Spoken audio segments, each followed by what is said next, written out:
Hey, and welcome back to Always Be Learning, where we share tips and tricks from DIY projects to cooking and more.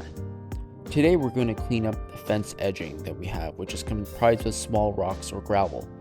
We put up the fence 4 years ago when we did our patio. As you can see, since then, dirt, weeds, pine needles, and pine cones have really taken over the edging.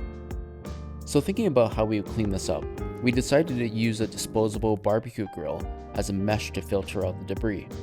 You can find this type of grill at some supermarkets or hardware stores. These are often used when you go camping so that you can cook on a clean grate.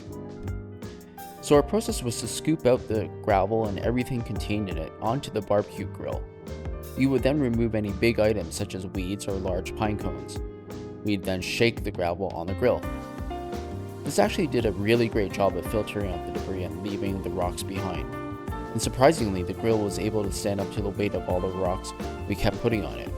It did bend a little bit over time, but it held up fine. As you can see, there's quite a bit of debris and dirt left after you finish filtering.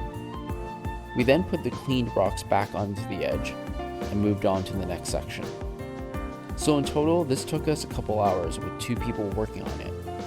Our fence area that needed cleaning was about 20 feet long, but it worked out really well in the end and we're really happy with the results. We hope you found this video useful. Please comment below if you have another way of cleaning the fence edge. And please hit like and subscribe to our channel so you don't miss our next video. We'll see you next time.